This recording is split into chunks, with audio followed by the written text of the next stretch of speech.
following is a Hoop Ball presentation. Hello, and welcome to the Box Score Breakdown Show, a Hoop Ball presentation. My name is Adrian Benjamins, and I'm joined by Neil Rochlani. And this episode of the Box Score Breakdown Show is brought to you by the Hawaiian Isles Kona Coffee Company. You guys go and get yourself some delicious, wonderful coffee. You can order it at their website, which is hawaiianisles.com. You can find it on Amazon, or be like me and run into your nearest Cost Plus World Market. Neil, how are you tonight, man? I'm doing okay. Not a lot of games going on, so I love to just watch the fantasy statistics, and not a lot of I don't have any players out there tonight, just a couple here and there. So it's a slow night for me. Like I said before we got on air, DFS, I'm still working my way in that. I started Kawhi, who's not playing tonight. I started Trevor Ariza, who's not playing tonight. And these are all free leagues, so don't feel bad for me. I'm not risking any money. Yeah, don't worry. If I was actually had money, I'd pay more attention. But anyway, I'm doing all right. Other than that, yeah, some interesting news on injuries we were talking about. We should get into, and then the games are a little slow tonight, so not much to. We'll get into those box scores, but not a whole lot of action tonight. I really wish the NBA, like we talked about earlier, would do 6 or 7 games a night instead of these 12 game, 3 game, 10 game, 4 game. Anyway, that's my beef. Anyway, what's up? What's up with you? How are you? I'm doing good, man. I'm a little happy we got a small slate tonight. It gives us a chance to catch our breath, take a step back, take a look at everything. And a few weeks ago we recorded. Dan confirmed for me the longest episode in Hoop Ball history. I believe it was an hour and 50 minutes long. Tonight, I think we're going to go for the shortest episode in Hoop. No, I'm just kidding. We're not going to do a short episode. But we only got 3 games to talk about. So I thought maybe we could jump into some news and notes. Specifically, man, we had talked before we started recording. It was pretty interesting that Trevor Ariza was a DNP-CD tonight. Neil, what do you think? Is he getting moved on the 15th or what? It looks like that, right? It looks like I don't see another reason for him to get a DNP-CD except that they don't want him to get injured. I think there is some rule around he can't move to the 15th of December, so it looks like that'll be the day. Just curious to see who comes back from the Lakers, assuming it is the Lakers, which I guess we're 99.9% confident that's the deal. And then how do you think it affects Ariza? I'm looking at his ranking right now, 97 per game in 8-cat. I think he's going to take a dip. I just don't think he'll get the rebounds. He's averaging 5.5 rebounds. I think that'll come down. 2 3-pointers. I don't see that going up that much. I really think it's the rebounds and the assists. The 3.3 assists get a hit. So I think he falls another couple rounds back. I think he's even worse of a value. What are your thoughts? He gets better or worse or stays the same on Ariza? I think that Trevor Ariza will take a hit by joining the Los Angeles Lakers. Neil, the Lakers are so crowded out in that wing spot with Brandon Ingram, Kyle Kuzma. They got so many guys out on the wing. I just can't see him having the same value he has now. And really disappointed that it could hurt some of these Laker guys as well. Now, I still think that guys like Kyle Kuzma and Brandon Ingram will be fine, and they'll be worth holding on to for the rest of the season. But I do expect a small ding to their production. What do you think about it, man?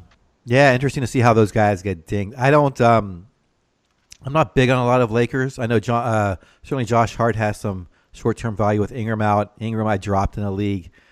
Ball, I think, is, unfortunately he hasn't really jumped up. Kuzma, I don't really think it's affected too much, or McGee. So I think it's more Ariza's value takes a little bit of a hit. I think his minutes will go down too as well. So we'll see. We'll see how it plays out. That's my thoughts. From a reality standpoint, though, I love the trade because Trevor Ariza is a guy that can help any team win because of his ability to defend. He can hit outside shots. He can hit threes. You can put him on the other team's best offensive player. And to be able to do that, man, is just a huge bonus. So it's no surprise that there's rumored that there's like 7 or 8 teams that are going after him. And that's not a surprise, man. So, and yeah, we'll see what happens. But without a doubt, man, this has to be the reason why he did not get into this game tonight. It's just he's healthy. It's the only thing that makes sense is that they're hanging on to him because they don't want him to get hurt days before making a move here. All right, Neil, one of the other things I thought we could talk about, there's been a couple of injuries. First place I'm going to start is with Tristan Thompson with the Cavs. Foot injury, is going to be out likely 2 to 4 weeks. I'm guessing it's going to be more on the 4-week side. What do you think of the injury? Who do you think can step up in his absence? I mean, the conventional wisdom would be Larry Nance Jr., but he, I mean, I would be shocked if he doesn't get the starting role and gets more minutes. But it's also he's had so many opportunities to play, and he just doesn't. The coach, for whatever reason, doesn't seem to play him. So this guy we talked about last night for the first time, Jaren Blossom game. I have no idea who that is, but he might see some more minutes because Nwaba's out right now, and Kevin Love's still out. So, I mean, it's got to be him, right? I mean, is there anyone else on this roster that can even play? Neil, when Kevin Love went down, I thought it's finally Larry Nance time, and it wasn't.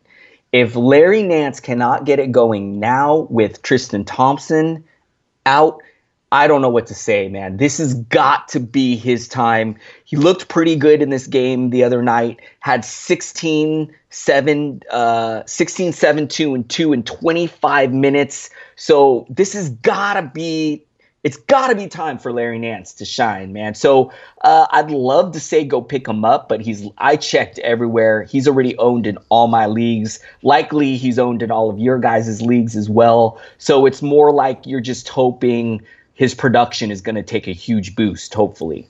I don't know. What do you think, man? Yeah, I think it's logical. It does. I just don't know if it'll still be relevant. I don't know if we'll get 30-plus minutes still, just because of the way he's been yanked around in that rotation, and I'm not sure why. I think he's a pretty talented, not talented, but for the Cavs, a talented player, and it hasn't worked out like you said once Love went down. So we'll see. I wouldn't rush, and I mean, yeah, I'd rush to pick him up more for like trying to hope it works out rather than expecting it to. So see what happens. The next guy that I want to talk about is Lou Williams. We saw him yesterday. He left the game with a hamstring injury. Sounds like he's going to miss maybe a few weeks, I think. Who do you think? Is there anyone that can benefit here? This team is so crowded in the backcourt. So, maybe some of the guys who we like Shai Gilgeous-Alexander or Avery Bradley, maybe they can get more run or some extra run. What do you think about it, Neil? Yeah, I mean, Lou will provide scoring primarily, 17 points a game. He's averaging this season. So I just think that, the rest of his stats, 1 3-pointer, 2.5 rebounds, the 4.5 assists will have to go somewhere else. I think those just kind of get spread around. In terms of the points distribution, I don't think there's one beneficiary, unfortunately. I'd love to see Patrick Beverley get that and have him start to perhaps become a fantasy worthy again, but I don't think it's going to happen with him. I think it's just a generic distribution among the other players. Do you have any thoughts on someone who might emerge from this injury? No, I agree with you. I just think we're going to see a boost for Shai Gilgeous-Alexander and for Avery Bradley. And so, it's not like we're going to run to the wire to pick somebody up. Maybe even Patrick Beverley can get going. He's had a real rough season. So I just think it's going to be kind of spread out amongst all of these guys. Let's see what happens here, man. Yeah, I think this one's really hard to predict. There's not one good player. This team is not, aside from a couple other players, it's hard to really see anyone taking a getting a big boost from this, in my opinion, as well. So, any other news? Any other injuries? Oh, Whiteside I wanted to bring up. What do you think? Why do you think he's still – I know he had his child, but it just seems usually players come back after a couple games. He's going to miss again tomorrow. Do we want to go conspiracy theory on trade rumors on Whiteside? I heard he's missing the game because he has to use the bathroom. I'm just kidding, man. It's a baby. Josh Lloyd on Twitter pointed out that Dwayne Wade missed about 7 games when he had his baby. So, I don't know, man. Some of these guys, they have a kid and they feel that need to stay home. And I guess it's understandable. And so I don't expect him to miss too much time here. Maybe just this last game, if most, maybe one more other game than that. So I wouldn't worry too bad. And if anything, maybe this will help freshen, get him going. Maybe he'll come back fresh and rejuvenated. I'm trying to be really optimistic here, Neil. Yeah, and I don't think the Heat, they're obviously not doing well this year. They might already be thinking about they might be okay with him not being there as well because they want to see how these other guys are, and it looks like they're not going to make the playoffs this year. So maybe they're already looking ahead. Yeah, we'll see. We'll see. Hopefully it's if he does happen to get traded, like I said, Bam, if he's out there, pick him up. He's the guy who's going to become very relevant very quickly, and he is when Whiteside's out. So keep an eye on that. I think that's the last news I've got. You got anything else you want to talk about? I've got nothing else. Let's jump into these games for the evening. Neil, going to start with the Portland Trailblazers and the Houston Rockets. And I'll look over, a pretty good game here. Rockets getting the victory, 111-103. But I'm going to start on the Portland side, and I'm going to go first to Damian Lillard, who had an outstanding game, 34 points, 2 assists, 2 rebounds, 4 threes tonight, shot 12 of 25, 6 of 7 from the line. It's a pretty good game. CJ McCollum, maybe hopefully starting to come around here. 22 points, 4 assists, 3 rebounds. Didn't have a 3. He was 0 of 5 from downtown, but shot 10 of 21 from the field, 2 of 4 from the line.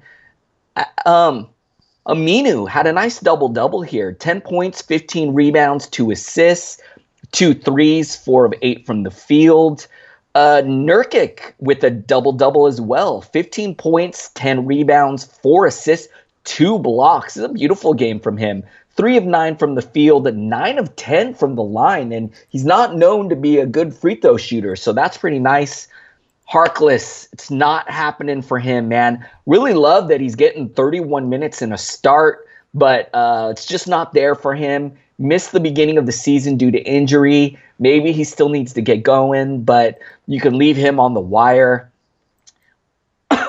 So off the bench, nothing really going for any of these guys. Neil, Zach Collins has been missing for weeks. So this guy's on the wire everywhere. Curry with 6 points in 18 minutes. Turner with just 2 points, 6 assists in 19 minutes. Nothing else here to talk about. Neil, what are your thoughts on the Blazers? Yeah, we know about the main stars here. My main curiosity is with Aminu and Harkless. Can those guys be rosterable? Aminu for sure if he's out there. Over the last month, he's top 100, or he's right around 100 in 8-cat, higher 9-cat because his turnovers are low. And in the last 2 weeks, he's actually 50th, 54th in 8-cat. So another good game tonight, doubled. He's shooting lights out. I think he should be owned unless you don't. The one hit he's going to probably take is an assist. So that's kind of the main hit. And then secondly, Harkless, I thought this guy might be worth owning this year. Still hasn't done enough. Got 31 minutes tonight, which I like to see. But he is still outside the top 200 in the last month. And even more recently, let's see, I see him at 170. So unfortunately, he was going to be a 3-and-D guy. I was trying to target Adrian, and I just don't think it's going to happen for him this year. I'll still have my watch list, but no need to pick him up or try to target him. Any other thoughts from you on Portland? Nope. All right, so I'll go over to the Houston side. Nice win for them tonight. This team's been struggling, as we all know. So with James Harden, 29 points, 1 rebound, 4 assists on 10 of 21 shooting, 5 of 7 from the line, 4 3-pointers and a steal, 2 turnovers. Nice to see that low turnover number. Chris Paul, triple-doubles, 11 points, 11 rebounds, 10 assists. Did shoot only 2 of 12 from the field, though. Missed all his 3-pointers. Had a nice night from the line, made it up there, 7 of 8, 3 steals and a block and a single turnover. Eric Gordon, someone I played in fantasy tonight. I don't know why I keep playing him, Adrian. I'm thinking of the Aaron Gordon back in New Orleans, I think. 14 points, 1 rebound, 4 assists on 6 of 13 shooting. Missed all his threes, no defensive stats. Clint Capella, I think he ultimately fouled out in this game. Played 27 minutes, 13 points, 7 rebounds, 2 assists on 6 of 11 shooting. His free throw has been not good this year. He's just shooting 55%. Tonight, 1 of 5 from the line. And no blocks tonight. Did have 2 steals. PJ Tucker, 7 points, 5 rebounds on 3 of 6 shooting, a 3-pointer, no defensive stats. Ennis looks like he came off the bench tonight, played 18 minutes. Someone I know people might have tried to stream or pick up. Fortunately, this has not worked out. 2 points, 5 rebounds tonight. Let's see, who's off the bench we can talk about. Oh, Gerald Green got 21 minutes. Not a bad line. 13, 5, and 1. Shot well, so 5 of 6. So that really helped his night, along with a steal and 2 blocks. Nene played 21 minutes. And then Daniel House. I believe you said you own him in a deeper league, or you're looking at him in a deeper league. Is he someone, how's he been working out for you, if you don't mind sharing, if you've been tracking him? I actually missed him. I got outbid on him for my waiver wire, and this was like a deep dynasty league, though, Neil. I'm talking like a 24 team hoop ball dynasty league. So I don't think I'd be touching him in standard leagues. Even 14 team leagues, I don't think I'd trust him quite yet. 19 minutes. I think the majority of the time he's going to give you a stinker in just 19 minutes. But Neil, one thing that I think is interesting, James Ennis actually left this game with a right hamstring injury, and this could something that we might see him miss a little bit of time here. Hang on one sec. Just want to make sure I'm reading this right. Yeah, and so, Neil, I think maybe Eric Gordon could see a little boost here. In fact, he started over James Ennis in this game, and now, unfortunately, it didn't really help his line out too much. But maybe looking forward, if you have Eric Gordon, maybe this can give him a little boost. I don't know. What do you think, man? Oh, gosh. His field goal percent has been so bad this year. I don't know if you've seen it. It's 37%. I don't know where he ranks among active players, but that's just horrible. Ouch. On 14 and a half shots. And like you said, it's probably going to go up, those shot attempts. So I think he's going to kill you there. And then his defensive stats aren't there anymore. He's not really stealing the ball. So he can get you a couple threes. Maybe he'll get you 3 threes now. But he'll hurt you in the field goal percent. So I'm staying away from him. I've been trying to do him in daily fantasy. He's a points guy. The percentages don't matter. But that still doesn't work. So don't follow my lead there either. I think that's all I have on Gordon. No one else I think is really worth owning on this team except for those big 3. All right, do you want to take us to game 2? Yes, sir. Wait, did we do the Spurs? Wait, I'm sorry. Did we? Oh, yeah. Okay, I'm sorry. I'm out of it right now, man. Let's go over to game 2. I got the Phoenix Suns and the San Antonio Spurs. Not a surprise here. The Spurs getting victory 111-86. And this one was a blowout. And I'm going to start on the Suns side. Going to start with Josh Jackson, man. Just an ugly game from him. The 4 turnovers and the shooting was atrocious with only 2 of 14, 7 points, 3 steals and assists, 4 rebounds. Look, we know his biggest flaw is he's not a great shooter. I know he was a really popular pickup, especially with news that Ariza is likely going to get moved. I think he does need to be owned, but just beware. He's going to kill your field goal percentage, and that's exactly what he did tonight.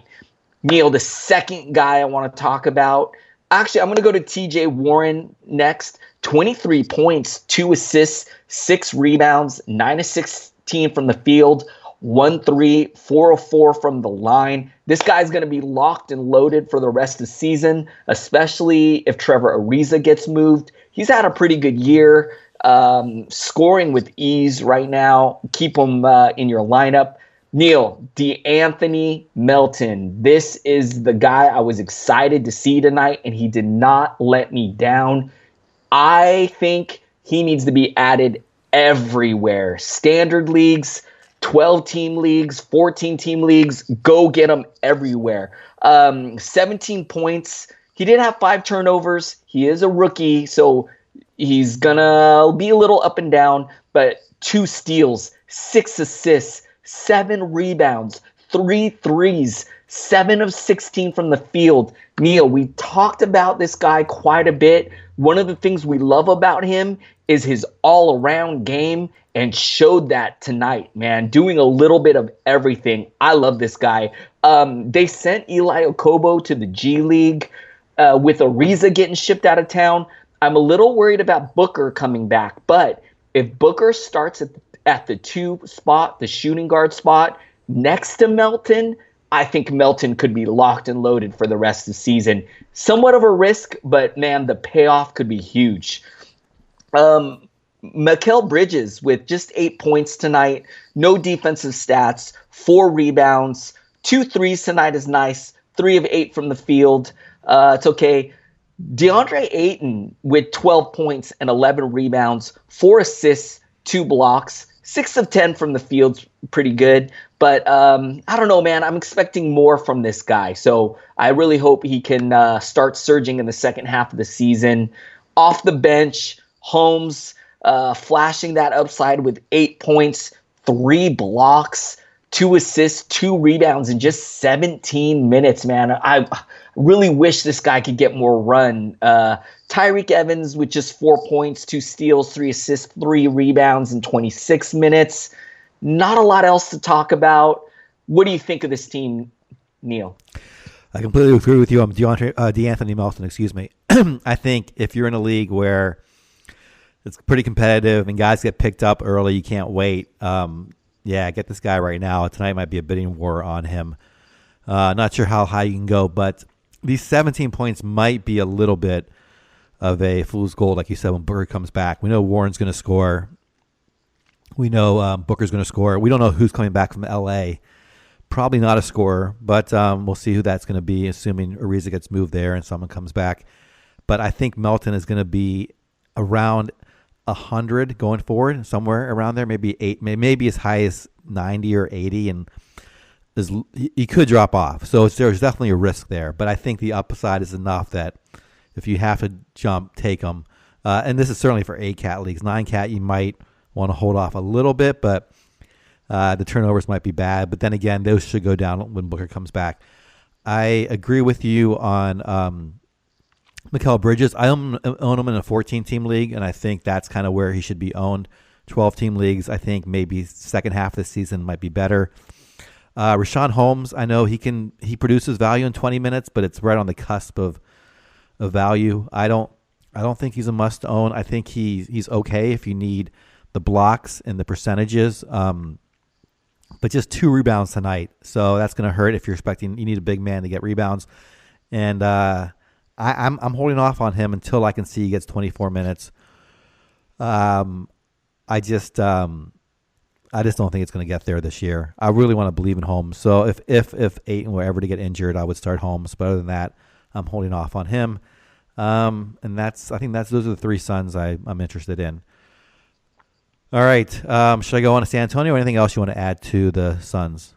Nothing else from me. What happened on the San Antonio side? San Antonio side. They were led by, do you want to take a guess? Have you seen the box score? I'm looking at the box score. Oh, you're already there. Shoot, I was going to try to make you guess. Bryn Forbes led this team. 24 points, 11 rebounds, 3 assists. I know at one point you had recommended him, and I was shied away. Tonight he certainly had a great night. 8 of 14 shooting, 3 of 3 from the line, 5 of 5 3-pointers, and a steal. Let's see. Aldridge had 18 points, 5 rebounds, no assists on 8 of 16 shooting. Steal and a block, no 3-pointers, 2 of 4 from the line. DeRozan, a very quiet 5 points, 2 rebounds, 9 assists on 2 of 6 shooting. He really didn't have to play that hard. This was an easy win for them. 1 of 2 from the line. No defensive stats, a single turnover. Rudy Gay had a solid night, 13 points, 4 rebounds, 2 assists on 4-7 shooting, 4-4 from the line, 2 steals, a block, and a three-pointer. Derek White getting to the start. 27 minutes he played, just 4 points on 1 of 8 shooting. Did have 7 assists and 3 rebounds. I am still watching him, not picking him up, and 3 steals. Though he did have 3 steals. Let's see. Patty Mills, 24 minutes, not much fantasy. Bellinelli, likewise. Cunningham and Portal. Let's talk about Portal's line. He's someone who might at one point be someone you may want to pick up tonight. 8 points, 11 rebounds. Like to see the efficiency. 4-7 from the field. He is currently 237 in ACAT, so not worth a pickup. But in the last 2 weeks, he's climbed to 112. So he's right in that range of being owned. I think if you need the rebounds and the field goal percentage and the blocks, he might be good enough to own. What do you think about Portal? Are you ready to jump on him or not? Neil, this is so frustrating, man. I love Pirtle, and one of the most efficient players for the Spurs tonight. He was a plus 22 tonight. It's just I can't trust him in 20 minutes, or most nights he gets minutes in the high teens. If Popovich came out in the next game and said Pirtle is getting the start and Pirtle's going to get starter minutes, I would be running to the wire to get him. But that's not happening. I don't know if that will ever happen this season. So I just don't trust him in this role, this 20-minute role. So I think you could just leave him on the wire for now. But I'm really hoping at some point maybe they give him a starting role. But until that happens, we just got to watch him. What about Forbes or White? Those are the other 2 guys who might be out there. I think I'm holding off on both. I don't think they're worth owning. There's only because this was a blowout and not against a very good defense. So these stats are a little inflated. Secondly, these aren't core guys for San Antonio, and we know the Spurs. Things change from a night-to-night basis aside from those main guys. So I am holding off on those 2 as well. Any thoughts on those guys from you? It's another frustrating situation for me, man. I can't trust any of these guys, and I wish just one of these guys would step up and be consistent between Forbes and White and Mills. I just want one of these guys, man. But we just, from night to night, it changes. Tomorrow night or the next night, maybe it's Derek White that has the good game and Forbes comes back down. Maybe Patty Mills blows up off the bench. It's just really tough to know who it's going to be. As you mentioned, they had an easy matchup tonight, and this was a blowout. So let's not take too much into Forbes' line tonight. Someone would really need to play consistent for like 3 or 4 games for me to make a move on a guy. Like Derek White would have to finally show up for at least 2 or 3 games, and then I'd make a move on him. Yeah, I agree with you there. That's it, Adrian. You're off the hook. You can go. You can go celebrate. You can go drink all the Hawaiian Isles coffee you want. Just relax and you're home. All right, man. I love it. Thank you guys so much for listening and supporting the show. Want to just remind you guys real quick, go and get the in-season premium membership. I believe it's still on sale for $14.99. You know what, Neil? I better double check that that's accurate. I hate to be misleading people on the price, but go and get the in-season membership. A lot of good stuff over there. For that price, it's a no-brainer, you guys. All right, Neil, I'm going to get out of here. I'll see you tomorrow. Hit me up on Twitter. I love hearing from you guys. Just hit me up. Just say hi. Say what's up. I'm at Adrian Benjamins. Would love to hear from you guys. I'll see you guys later. Neil will be back for one more game, the Raptors and the Clippers. Neil, real quick, who do you like in that game? Raptors are up right now. I like them just because they've come off two losses, and I think they're no Kawhi Leonard in this one, though. No Kawhi Leonard. Doesn't matter. So, they're still up early. They're up in the early, so I'm going to say them. We'll see how it plays out. I totally forgot about Kawhi Leonard. My gosh. I wonder why. I know they're on a night to back-to-back, so maybe they thought it'd be better to play him against. They're going against, I think, Golden State next. Is that correct? So yeah, that's why. Yeah. All right. All right, Adrian, let you go. Short night for you. Must be nice. I'll talk to you tomorrow night. We got a big slate tomorrow. I'll be ready for it, man. Yeah. All right. All right. I'll see you guys later. All right. On to the final game of the 3-night slate. The Raptors come in and convincingly just dismantle the Clippers 123-99. Kawhi Leonard is not even playing tonight. He is resting for the back-to-back game against Golden State tomorrow. That should be an interesting one, to say the least. Great game to watch. Tonight, though, they were led by Ibaka, who just dominated the front court. 25 points, 9 rebounds, 3 assists on 11 of 18 shooting. Basically scored at will. 2 of 2 from the line, a three-pointer, and 3 blocks. Kyle Lowry got out of the shooting slump. Went 8 of 13 tonight, including 4 of 8 three-pointers. 21 points, 5 rebounds, 7 assists. Also added a steal and a block. Van Fleet gets the start in replace of Kawhi, 5 points, but did dish 14 assists along with 6 rebounds, 2 of 5 shooting, and a three-pointer. Danny Green, 9 points, 5 rebounds on 4 of 7 from a field of 3. 1 of 2 from the line in the block. Pascal Siakam played 27 minutes, 13 points. He had 3 rebounds, 5 assists, 6 of 9 from the field, a three-pointer, and a steal off the bench. A lot of guys got minutes, including OG Anunoby, DeLon Wright, Valanciunas. Start with him since he may be owned in your league. 16 points, 5 rebounds on 7 of 12 from the field, a three-pointer, 2 steals. CJ Miles got 17 minutes. Even Greg Monroe got in there for 7 minutes at the end. Lorenzo Brown, 12 minutes. None of these guys are worth owning in fantasy leagues. On the Clippers side, a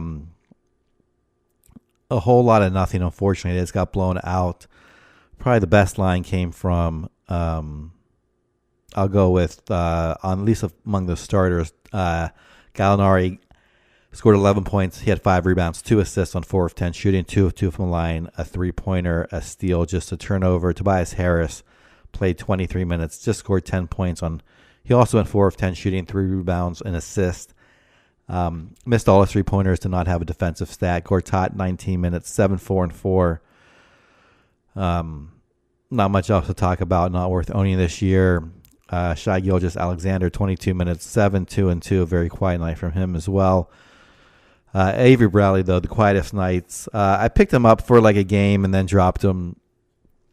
Not sure what I was thinking there. 22 minutes tonight. 0 points, 0 rebounds, 0 steals, 0 blocks, 0 three-pointers, 1 assist. Off the bench, they did have some guys who produced. Don't think you owned any of these guys, though. Tyrone Wallace, 15, 4, and 6.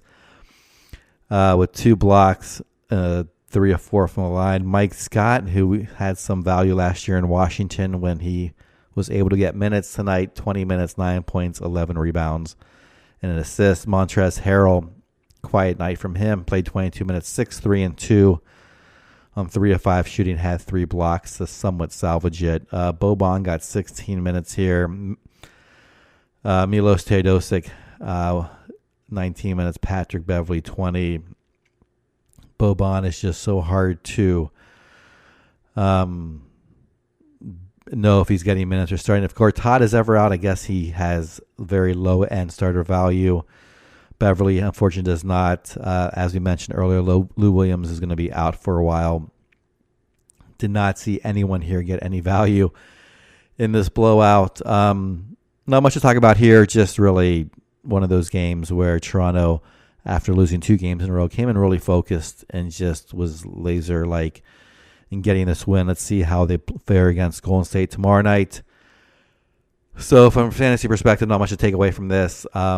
Unfortunately, 1, it was a blowout, and 2, a lot of these guys here, we kind of know who they are, and nothing new to learn. I guess the only thing I could say is Fred VanVleet, someone who is a very good basketball player, but unfortunately his stats do not translate into fantasy value tonight.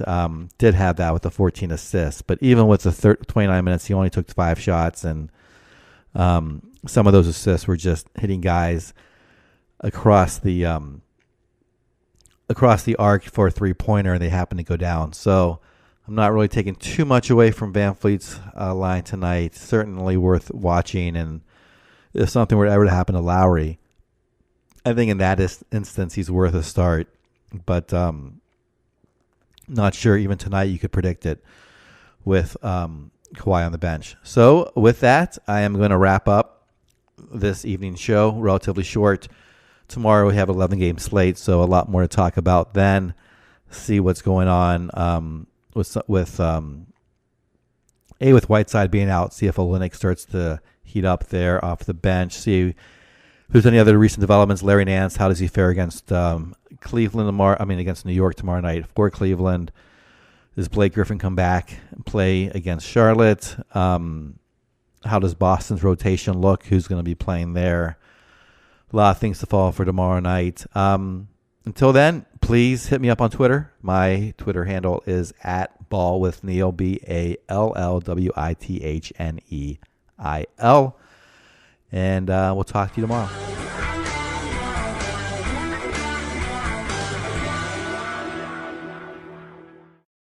This has been a Hoop Ball presentation.